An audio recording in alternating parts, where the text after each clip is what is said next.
21 मई 1991 भारत के इतिहास का एक ऐसा दिन जिसे शायद ही कभी भुलाया जा सकेगा। आज के इस एक्सप्लेनर में हम सिर्फ एक हत्या की बात नहीं कर रहे हैं, बल्कि हम उस पूरी सोची समझी साजिश और उसके पीछे की उलझी हुई भू राजनीति को डिकोड करने वाले हैं। उपलब्ध तथ्यों और विस्तृत शोध के आधार पर हम पूरी तरह से निष्पक्ष होकर इस भयानक त्रासदी के हर पहलू का विश्लेषण करेंगे। चलिए सीधे उस दिन से शुरुआत करते हैं। चीजें कितनी तेजी से बदल रही थीं, जरा इस पर गौर कीजिए। घटना से महज 6 घंटे पहले यानी शाम के ठीक 4 बजे श्रीलंका में स्थित भारतीय दूतावास में एक अनजान कॉल आता है। उस कॉल में पूछा गया था कि क्या पूर्व प्रधानमंत्री अभी भी जीवित हैं, लेकिन इसे एक आम धमकी समझकर नजरअंदाज कर दिया गया। फिर शाम 6 बजे विशाखापट्टनम में संचार उपकरण की खराबी के चलते उड़ान में देरी होती है। खैर, इन सब अड़चनों के बाद भी रात 8:20 पर उनका विमान आखिरकार चेन्नई एयरपोर्ट पर उतर ही जाता है। भाग 1, वो मनहूस दिन और श्री पेरम्बदूर में आगमन। चेन्नई पहुंचने के बाद पूर्व प्रधानमंत्री का काफिला वहां से करीब 33 किलोमीटर दूर श्री पेरम्बदूर के चुनाव रैली मैदान की ओर निकलता है। इस रैली की मेजबानी पूर्व सांसद मरघथम चंद्रशेखर कर रही थीं। सुरक्षा बहुत ही कड़ी थी। आईपीएस अधिकारी आर.के. राघवन के नेतृत्व में 300 पुलिसकर्मियों का भारी भरकम घेरा था। शुरुआत में रेड कारपेट पर स्वागत के लिए सिर्फ 21 लोगों की एक अप्रूव्ड लिस्ट बनी थी, लेकिन यहाँ एक बहुत बड़ी चूक हो गई।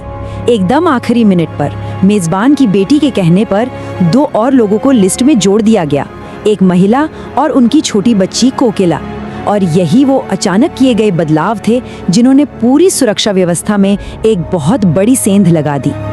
अगर हम उस घटना स्थल का एक डिटेल 3D रिकंस्ट्रक्शन देखें तो साफ समझ आता है कि कुल 5 साजिशकर्ता वहां कितनी चालाकी से तैनात थे। शिवरासन और हरि बाबू ने पत्रकारों का भेष बनाया हुआ था। वहीं धनो और सुभा नाम की 2 महिला आत्मघाती हमलावर जो अपने कपड़ों के अंदर बॉम्ब जैकेट पहने हुए थी, शुरुआत में लेडीज सेक्शन में छिपकर इंतजार कर रही थी। जैसे ही स्वागत क्षेत्र में भीड़ बढ़ने लगी, बस उसी अफरा तफरी का फायदा उठाकर मुख्य हमलावर रेड कारपेट एरिया तक पहुंचने में कामयाब हो गई। भाग 2, श्रीलंका का जातीय विवाद, वह भू राजनीतिक उत्प्रेरक जिसने इस आग को हवा दी। अब ये समझना बहुत जरूरी है कि आखिर ये सब शुरू कहाँ से हुआ। इसके लिए हमें 1948 के श्रीलंका की जनसांख्यिकी यानी डेमोग्राफिक्स को देखना होगा। आजादी के वक्त वहाँ एक भारी असंतुलन था। लगभग 70% आबादी सिंहली थी जो बौद्ध धर्म को मानते थे, और सिर्फ 23% आबादी तमिल थी जो मुख्य रूप से हिंदू थे। ये जो बड़ा जनसांख्यिकीय अंतर था ना, यही आगे चलकर उन भयानक दशकों के संघर्ष की मुख्य वजह बना। आज़ादी के तुरंत बाद श्रीलंका सरकार ने कुछ ऐसी सख्त नीतियां लागू की जिन्होंने अल्पसंख्यक तमिल आबादी को पूरी तरह से किनारे कर दिया। जरा सोचिए, भारत से गए तमिलों के वोटिंग अधिकार ही रद्द कर दिए गए। अंग्रेजी की जगह सिर्फ सिंहली को आधिकारिक भाषा बना दिया गया। शिक्षा में सिंहली समुदाय के लिए रिजर्वेशन आ गया और 1972 में बौद्ध धर्म को देश का प्राथमिक धर्म घोषित कर दिया गया। जाहिर है, इन फैसलों से एक बहुत व्यापक नागरिक अशांति और गहरा असंतोष फैलना ही था। और इसी भारी असंतोष के बीच जन्म हुआ एक खूंखार विद्रोही गुट का LTTE यानी liberation tigers of Tamil Eelam. Velupillai Prabhakaran द्वारा बनाए गए इस समूह की बस एक ही मांग थी, एक स्वतंत्र तमिल राज्य जिसे उन्होंने तमिल ईलम नाम दिया।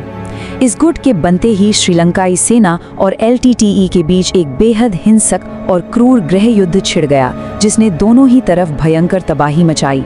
भाग 3, IPKF का हस्तक्षेप। जब भारत को इस मामले में कदम रखना पड़ा, पड़ोस में बढ़ते इस मानवीय संकट का असर भारत पर भी पड़ने लगा था। चीजें बहुत तेजी से आगे बढ़ीं। पहले भारत ने ऑपरेशन पूमलई के तहत आसमान से 25 टन राहत सामग्री गिराई। फिर 27 जुलाई 1987 को नई दिल्ली में तत्कालीन भारतीय नेतृत्व और LTTE प्रमुख प्रभाकरण के बीच एक अहम बैठक हुई। इसके महज 2 दिन बाद 29 जुलाई को भारत श्रीलंका शांति समझौते पर साइन हुए और बहुत ही जल्दबाजी में भारतीय शांति रक्षक बल, जिसे हम IPKF कहते हैं, उसे श्रीलंका भेज दिया गया। और यहीं से एक बहुत ही दुखद और अजीब विरोधाभास पैदा हुआ। इसे ऐसे समझिए, एक तरफ LTTE थी जिसे खुद भारत के तमिलों का वैचारिक समर्थन मिल रहा था, और दूसरी तरफ थी IPKF, यानी हमारी अपनी भारतीय सेना। नतीजा, भारतीय सैनिक एक विदेशी धरती पर उन लोगों से लड़ रहे थे जिन्हें खुद भारत के ही एक हिस्से का समर्थन हासिल था। ये सच में एक बेहद जटिल और उलझी हुई स्थिति थी। इस पूरे हस्तक्षेप की जो कीमत हमें चुकानी पड़ी वो बहुत भारी थी। 1248 ये सिर्फ एक नंबर नहीं है, ये उन भारतीय सैनिकों की संख्या है जिन्होंने इस दूसरे देश के गृह युद्ध में अपनी जान गंवा दी। इस भारी नुकसान और लगातार बिगड़ते हालात को देखते हुए आखिरकार 1990 में VP सिंह की सरकार ने भारतीय सेना को वापस बुला लिया। तो फिर सवाल ये उठता है कि 1991 में ऐसा क्या हुआ जिसने उस घातक साजिश की नींव रखी। बात है 1991 की एक प्रेस कॉन्फ्रेंस की। पूर्व प्रधानमंत्री ने वहां एक बयान दिया कि अगर उनकी सरकार दोबारा सत्ता में आती है तो वे IPKF को वापस श्रीलंका भेजेंगे।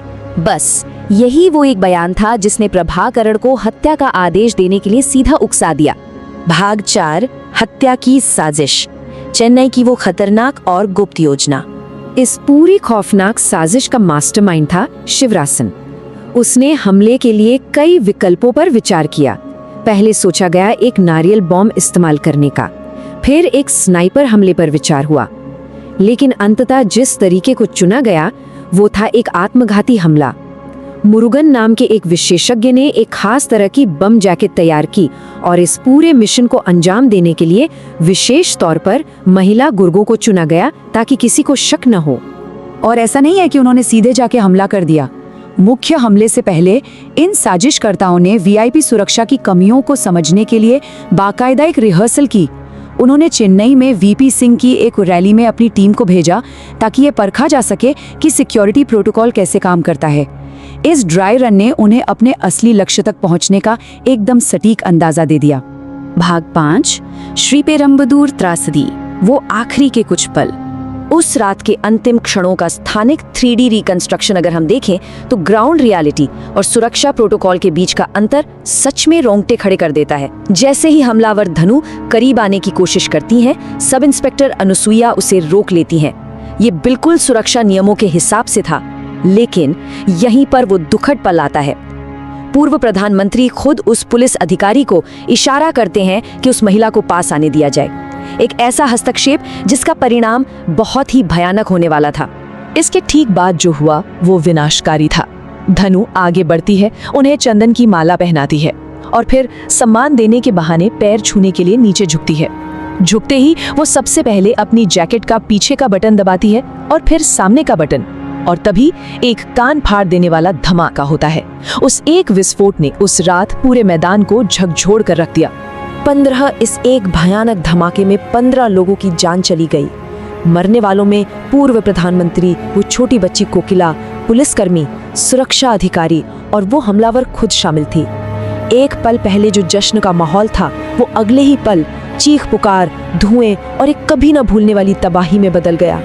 अब एक सवाल आता है कि इतनी शातिर तरीके से रची गई साजिश का पर्दाफाश आखिर हुआ कैसे? इसका जवाब है हरी बाबू का कैमरा। विस्फोट में वो फोटोग्राफर तो मारा गया जिसे साजिशकर्ता अपने साथ लाए थे, लेकिन उसका कैमरा बच गया।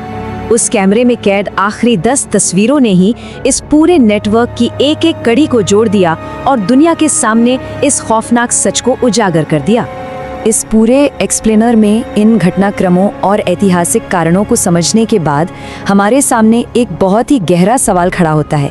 भू राजनीतिक हस्तक्षेप के जो अनपेक्षित परिणाम होते हैं वो किस तरह किसी देश के घरेलू इतिहास की दिशा हमेशा के लिए बदल देते हैं। कूटनीतिक और सैन्य फैसलों का भार कितना विशाल और स्थायी हो सकता है, इस पर विचार जरूर कीजिएगा।